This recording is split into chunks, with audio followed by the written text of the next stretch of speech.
Geno. What's up with all those incompletions? Terrible, man. I mean, I have six. Yeah, I had a couple incompletions. Overall, played a good game. How satisfying is it for you to be able to come out and do what you guys were able to do? Obviously, in a shootout, you needed every one of those yards, every one of those points. So for you guys as an entire offense to be able to come out and do that. Well, like I said last week, it's just great to get a win. And last week, people were saying we were the worst offense in the country because we scored 31 points on Maryland. I say every week that every game has a different story, and this game was all about us just pushing through as a team and as an offense. And I think we did a great job of overcoming adversity. And defense, I don't want those guys to hold their heads because it's a team game, and whatever it takes to get a victory is what we'll do. So I'm pretty sure we'll need those guys, coming up pretty soon, and they just got to play big. Do you like every game to be like that?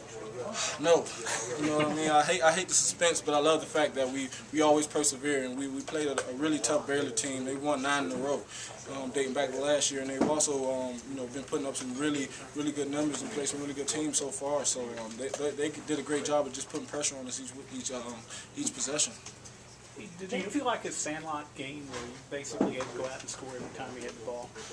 I wouldn't say sandlot, but it did feel like one of those, classic Texas shootouts, and that's kind of what the Big 12 is about, I guess. Us being welcomed in, we got a chance to, be in a shootout, one of my first in my career, and it was just great to get a victory. The offensive line seemed to give you a lot of time. You had a couple completions where, their coverage kind of broke down just because you had the time. Yep. Was that kind of how you felt that you had the time? Yeah, the offensive line played great, and like I say every week, those guys are the motor to this engine. To this car or whatever. So those guys just got to continue to play consistent and just get better from week to week, and we're going to continue to grow as an offense. On the field, you said you weren't perfect today. What could you have done better? I could have completed those 5 or 6 that I had incomplete. I've also, we didn't score that first drive. We had a couple drives that stalled. I had a couple situations where, I kind of forced some balls in there where I could have probably just scrambled and picked up, 3 or 4 yards. So, just continuing to improve on my decision making and getting better as a player overall. You talk about Stedman's game, what he was able to do today, and were there some times where you just looked up and were surprised to see how open he was? Oh, yeah, there was. That one time in the back of the end zone, he was wide open. Guys, I guess, just forgot about him. And also the wheel route, he just caught that one and flew down the sideline. And, I expected those guys to be on it. But, I think we did a great job of moving him around, putting him in different positions. He was able to get open and shake some defenders and make good plays. On that one touchdown to Stedman, he said he gave up on the play. He thought you would pass him on your reach, and he kind of slowed up. How do you throw a touchdown pass to a guy that's giving up on the play?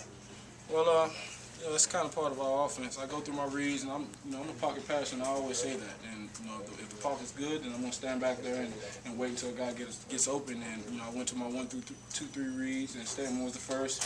And then I got back to him, and he was open, so I delivered him the ball. Not that you guys weren't a confident offense before, obviously, but to win a game like this where you needed every one of those 10 touchdowns and you were able to get that last one to put it over the edge, what does this do for you guys as an offense confidence-wise?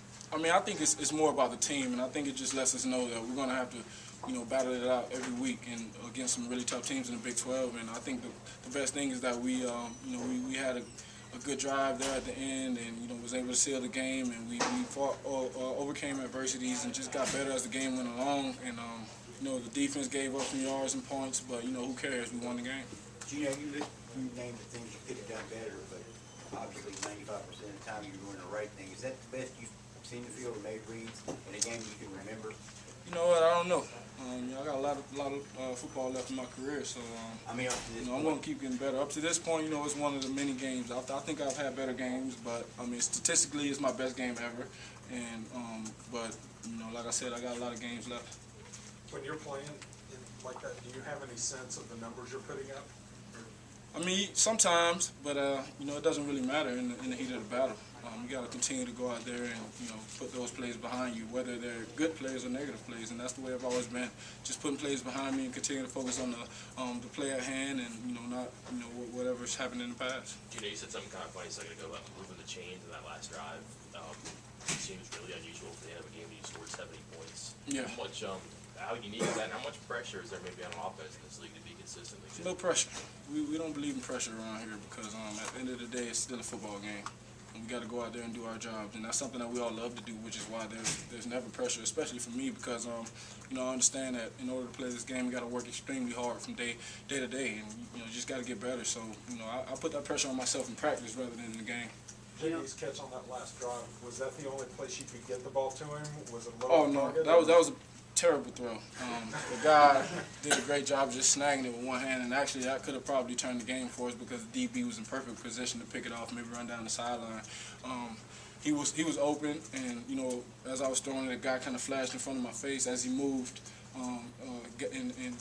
act of getting open, and I kind of put it to the spot where he was and not where he was going, and you know, he just reached out and snagged it and really saved the game for us. If today wasn't your best game, what was? I mean, I don't know. You know, like I said, I played many games, and I've always pretty much done a good job. But, you know, like I said, I got a lot of football left, so, you know, I don't want to just hang my head on, you know, one game. Geno, you've said, you don't want to think about the Heisman Trophy after you have a game like this. You said your statistically best game you've ever played. I feel like it's going to be harder and harder not to think about it or deal with that going forward. No, not at all. You know, I could care less about a Heisman Trophy. The biggest thing for us is that we won the game today. And, you know, like I always say, we're on a mission, and we want to win them all. And we're going to take it day by day and a game at a time. And, you know, we're 4-0. We put those 4 behind us, and now we got to focus on Texas. Do you know what kind of message does this game send to the Big 12 about West Virginia? You know, I don't know. You know, one thing that I know about the Big 12 is that they have, you know, good teams everywhere. And, you know, I think we have about 6 teams ranked, maybe more.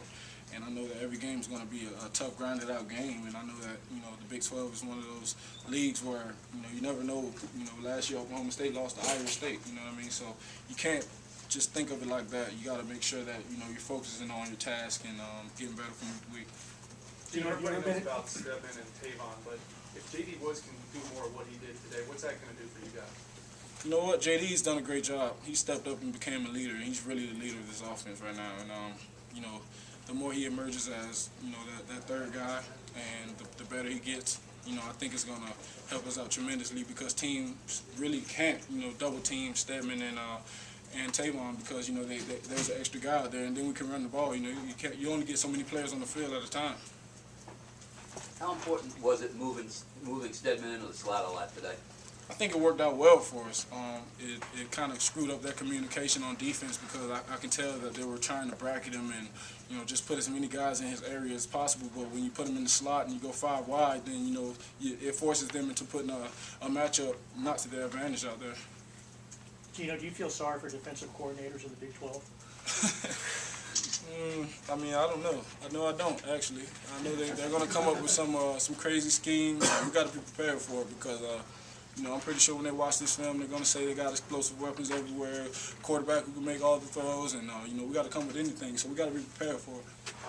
On that last 3rd and 1 on the last drive, was there any thought of throwing it deep downfield once more? No, not at all. Actually, the play call was actually designed for me to oh, you talking about the handoff? Yeah. No, yeah. We had to get that first down, and it worked out for us. All right, thank you, everybody. Thank you.